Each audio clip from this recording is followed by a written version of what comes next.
如果你想買一間已經裝修到好靚，即刻拎個篋入去就住得嘅 townhouse，今日呢條片咧就未必適合你啦。但係如果你一直喺度揾緊一間可以按照自己中意嘅風格，慢慢改、慢慢設計，打造一個真正屬於自己嘅屋企咧，咁你可能對呢間 townhouse 有興趣啦。今日帶大家睇下位於 East Cambie 嘅 townhouse， 1266尺，3房3洗手間。你知唔知同一個屋苑呢，最近2個相似嘅單位咧都賣到90萬以上㗎，但係今日帶大家睇呢間只係799000咋。嗱，咁我哋入去咧，你就要用下你個想象力咯，因為如果你親手去打造呢個家咧，你會將佢變成點咧？我哋而家即刻入去睇下。呢個係一個3層嘅 townhouse。我哋首先上2樓睇下呢一個 layout 咧，其實係好 functional、好 standard。左邊咧就係一個客廳，而右邊咧就係一個 dining area。其實中間擺部琴咧，亦都夠位噶。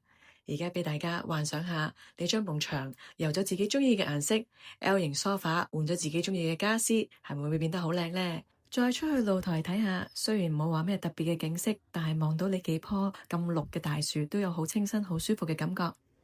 接住睇埋廚房先。嗱，如果你唔中意佢嘅櫥櫃或者家電，當然可以幫佢改頭換面啦。咁但係以 layout 嚟計，呢度可以擺到一張好大嘅飯台，而且好光猛。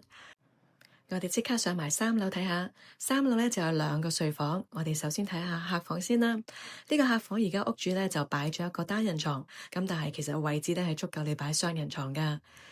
而且呢一邊咧，你都可以放一張細嘅書台。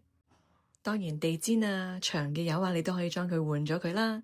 咁呢個就係客人嘅洗手間。Hello， 最後睇埋主人房啦噃。主人房而家咧就有一張 king size bed， 咁但係兩邊咧仍然係夠位擺床頭櫃，完全夠晒光猛。衣櫃亦都好大，咁實用嘅空間真係好適合小家庭。唔知你又會點樣設計呢一個空間呢？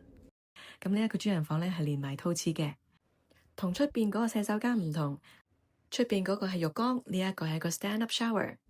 最後我哋去 ground floor 度，通過呢個車房咧，睇睇呢一個儲物室先。呢度咧可以擺放好多雜物啦。咁然後其實再通埋去呢一個 family room， 可以做遊戲室又得，睡房又得，有獨立出入口，亦都有獨立洗手間。呢個位置其實好近呢一個大片嘅草地，亦都有 community centre 同埋 Cambie Secondary School。買樓最緊要有升值潛力，而呢間就係其中一間。少少嘅改造，價值就會提升。如果你有興趣嚟睇下，就隨時留言俾我啦。記得留意住 Open House 喎。拜拜。